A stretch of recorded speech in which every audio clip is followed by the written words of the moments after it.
Come in. Mr. Rochester? You were expecting Tommy Wiseau? No. I'm Amy from the Lexington Literary Journal for your course. interview today. For our interview, yes. Oh, please. Are you ready? Please, yes. Sit down. Okay, thank you. Nice to have you. Thank you. Thank you for asking me. Okay, so I'm just going to ask you a few questions. Okay. First of all, what's your job title at the Fictional Cafe? I'm the founder and barista in chief. Barista in chief. Yes. Ah.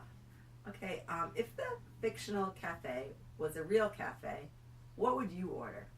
Oh, that's easy. A latte with a double shot of caffeine espresso and a croissant, a plain croissant with butter.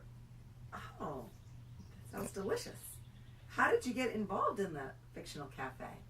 Well, about 5.5 years ago, I was sponsoring a scholarship at Sonoma State and met a charming and very, very literary young woman named Caitlin Park. And she and I started noodling the idea of doing something interesting for the rest of the world that had to do with art. And the result was Fictional Cafe. Today, 5 years later, we publish fiction, poetry, audiobooks, fine art, photography, web videos, and I'm missing something. What am I missing?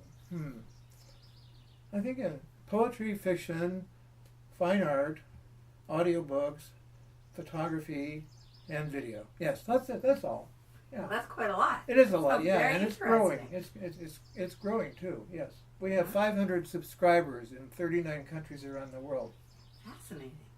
When did you start getting serious about your craft? Oh, I guess when I was 13, I wrote my first short story, and then I worked on the literary magazine at my high school, and I said, gee, this is for me. I love writing. I love this literary life. I think I'd like to do this. Yes. Oh, wow. Who was your idol? The person you'd love to emulate in your work? Oh, Max Perkins. Max Perkins, the man who edited Hemingway, Faulkner, Thomas Wolfe, so many of the great writers of the 20s and 30s. He was beyond imagination. The editor that I longed to become and have always strived to become. I never will, but the movie Genius tells the story of Maxwell Perkins and is based on the book. It's a wonderful, wonderful story. I commend it to all people of a literary ilk. Oh, I'm going to have to check that out. What was your most embarrassing moment in your craft? Oh, I hesitate to want to go back there again. I was a journalist writing in the computer technology and business field, and was invited to be interviewed on Marketplace in Los Angeles.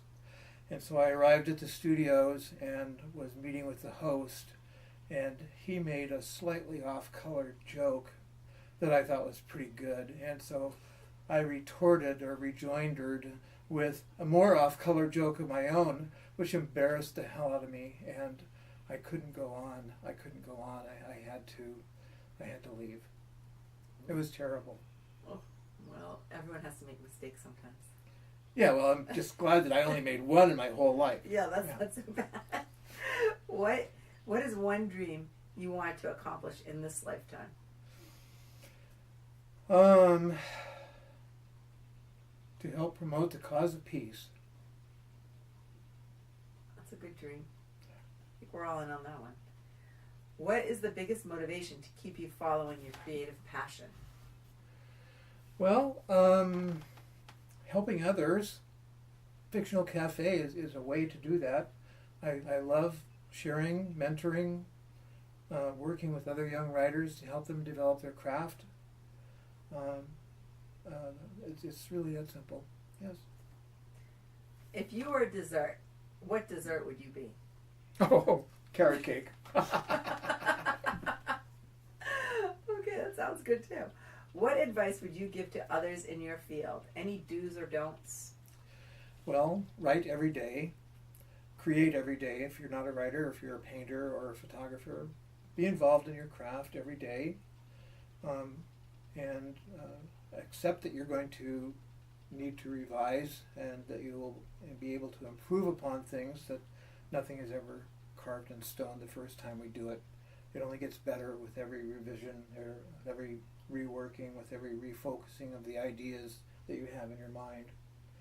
And just keep doing it. Just keep doing it, because it's fun. It's really fun. I always think about Mick Jagger and his leading a charmed life. Lead a charmed life. That is my advice to you, my friends. Ah, that sounds like great advice. Well, thank you so much for your time, Mr. Rochester. Oh, a pleasure. Thank you for coming over, Amy. It was wonderful to meet you. All right. All right, take care now. All right. Thank you very much. Bye-bye. Bye-bye. Okay.